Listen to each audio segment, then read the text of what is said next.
আসসালামু আলাইকুম, সবাইকে স্বাগত জানাচ্ছি আজকের এই ভিডিওতে। আজকে প্রতিযোগিতামূলক পরীক্ষাতে আসা একটি প্রশ্নের সমাধান করব।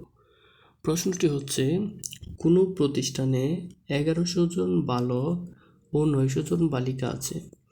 এর মধ্যে পরীক্ষায় 50% বালক ও 40% বালিকা পাশ করেছে, তাহলে ফেল করেছে মোট কত শতাংশ শিক্ষার্থী?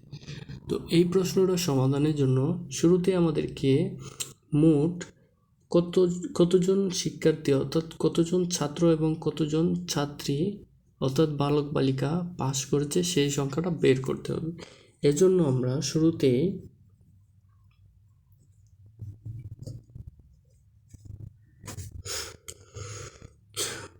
বালক পাস করেছে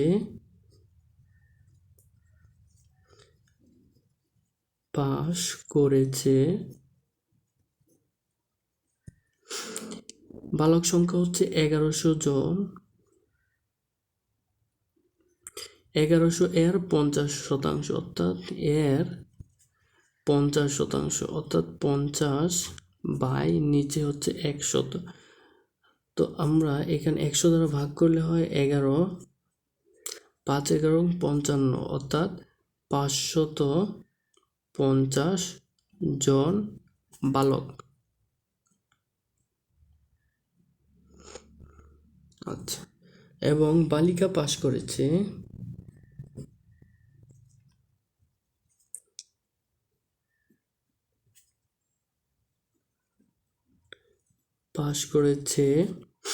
900 জনের 40%, অর্থাৎ 900 এর 40%, 40 বাই নিচে হচ্ছে 100। তো 100 দ্বারা 900কে ভাগ করলে হয় 9, 4 নং 36 অর্থাৎ 360 জন বালিকা। এবার মোট পাস করেছে শিক্ষার্থী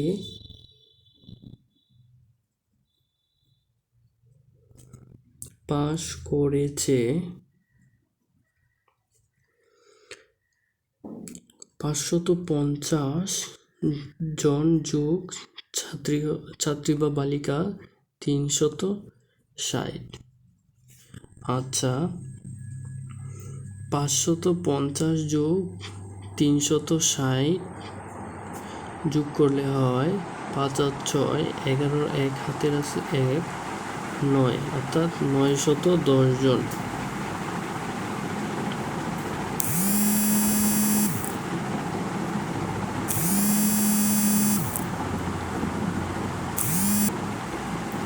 এত জন। এবার মোট শিক্ষার্থী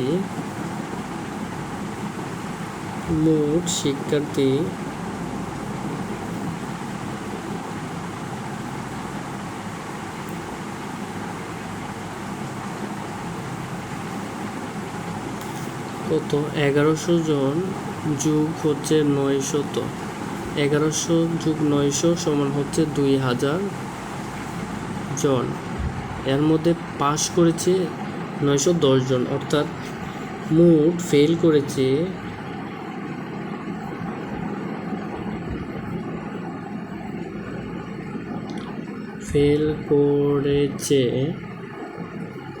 2000 মাইনাস হচ্ছে 910 জন। 2000 মাইনাস 910, শূন্য 81 কত হলে 10 হবে? 9, ঠিক আছে, 1 10 0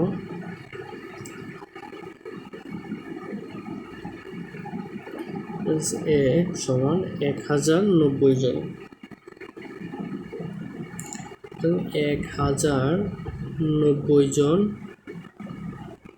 শিক্ষার্থী ফেল করেছে। এবার আমাদেরকে প্রশ্ন করা হয়েছে মোট কত শতাংশ শিক্ষার্থী ফেল করেছে। তো শতকরা ফেল করেছে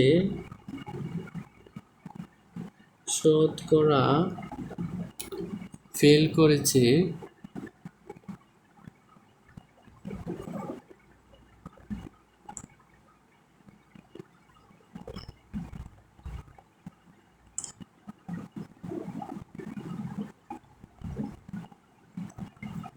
উপরে হচ্ছে 1090, নিচে হবে মোট শিক্ষার্থী অর্থাৎ 2000 ইন্টু 100%।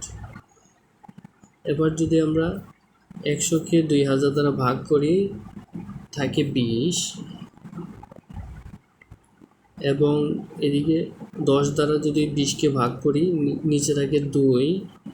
তো 109কে আমরা যদি 2 দ্বারা ভাগ করি 109 ভাগ 2, 5 দ্বিগুণে 10, 9, 4 দ্বিগুণে 8, 1 তো 0, 5 দ্বিগুণে 10, তো 54.5% শিক্ষার্থী ফেল করেছে। এই হচ্ছে আমাদের কাঙ্ক্ষিত সেই ফলাফল। এতক্ষণ সাথে থাকার জন্য থ্যাংক ইউ সো মাচ।